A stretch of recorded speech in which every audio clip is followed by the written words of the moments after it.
My brother, don't intervene. This is what happened. Okay. This man right here, Tabiso, came in yesterday, okay? Right. Moments after Jordan came in. Moments after, okay? Your bouncer stopped him and said, why are you going in? Who are you going into? Okay? He said, why are you asking me? He said, you can't come in here unaccompanied. Hey family, Gracie here. I hope you all are doing alright. I am doing well myself. To the new subscribers and returning subscribers, as always, thank you so very much for your support to me on here. And to the members, thank you so very much for supporting the growth of this channel through the member packs. I appreciate each and every one of you.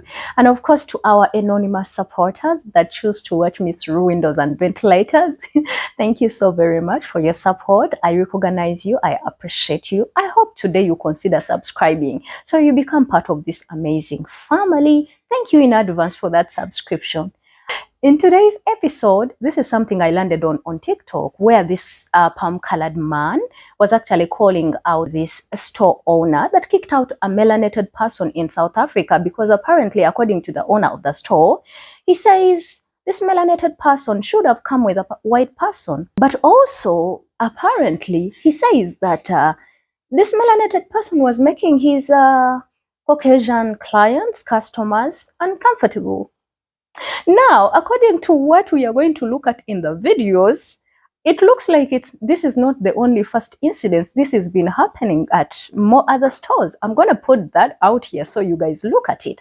But I applaud the braveness of this, palm-colored man to call out his own and speak on injustices, especially when he notices one. Because unfortunately, what keeps injustices happening is because when palm-colored see these things happening, they're like, that's another N person getting into it with, another person. And most of the times they choose not to engage. And because probably it does not affect them, so they're like, that's none of my business. So I appreciate the fact that this person is already telling this, palm-colored that it is against the law. And you are in South Africa because of these people. Isn't it crazy that people let you to stay in that country even when you know very well you're not indigenous to that country, right? But then you choose to discriminate against them? How ridiculous is that? How do you gain the nerves and capacity to do that to the people that you're supposed to be actually having as clients? And now people are protesting. Like if the people of South Africa decide to do something, they will do it. You understand?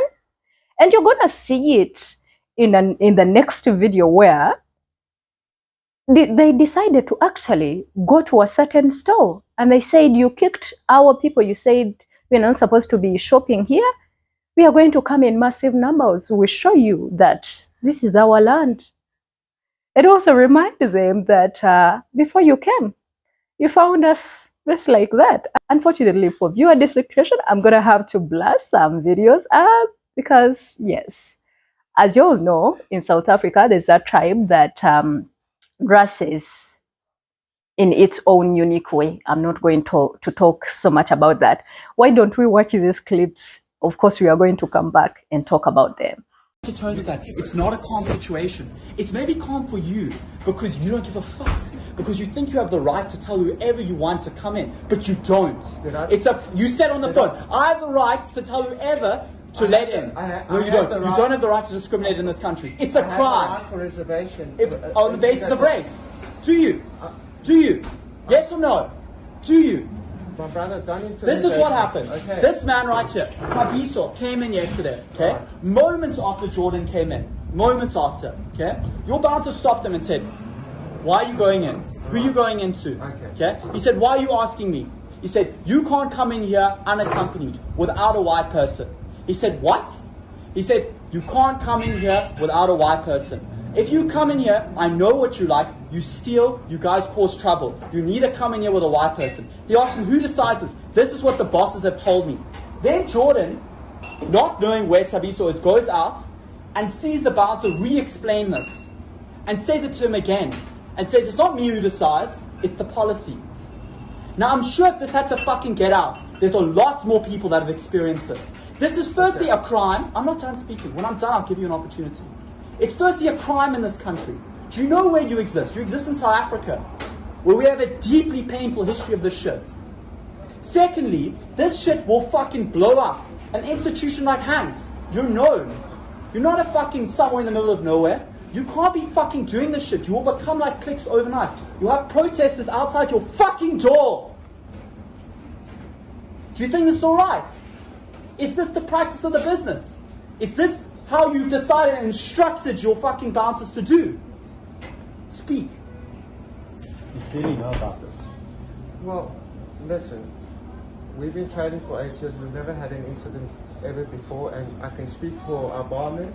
And we've got an eclectic. What are you saying? Address the issue. Just hang on a second. Eclectic. What the fuck? We've never had a race issue here before. Is that correct, Danny, or not? So what does that mean? What the fuck does that mean? I'm building up to. He's aware of it. He's aware of it. This is the Super Spa in the Islands Shopping Centre, one of the most popular tourist destinations, the Hartbeespoort Dam in South Africa. These are African goddesses revisiting the store after last week's confrontation with the Super Spa manager, who had asked him to stop shopping and leave the store, as he had felt that his white customers felt uncomfortable, otherwise he would call the police. The African goddess asked him, what does he see when looking at the underage kids, and he replied they are naked. We told him we are just enjoying our culture, and we asked him again when they invaded Africa, didn't they find us wearing our traditional attires? He said yes. We then asked him to leave us alone. He followed us around and intimidating us to leave the shop and threatened to call the police if we did not leave. By setting up certain organizations to impose colonial acts and policies, colonization has destroyed cultures throughout the world. And now it is our duty to restore humanity. Oh my God.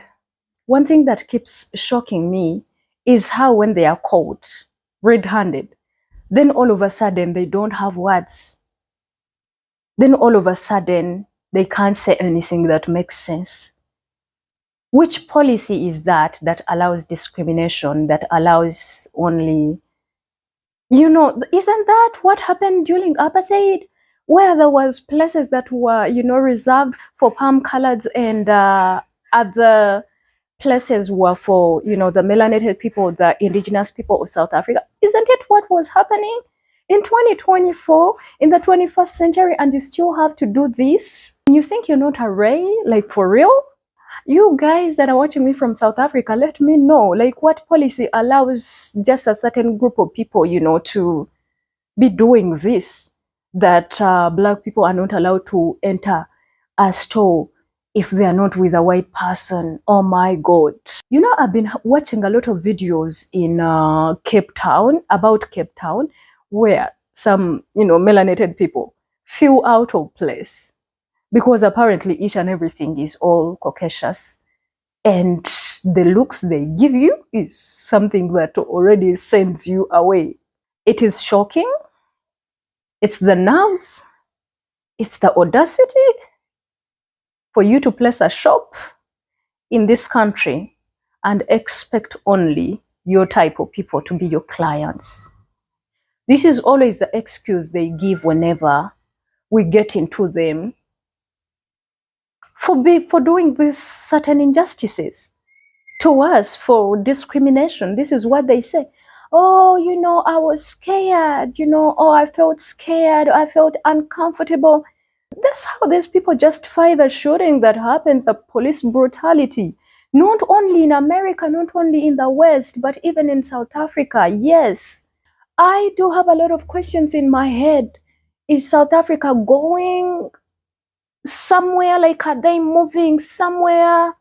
Or they are going backwards? Are they moving in front, or they are going backwards?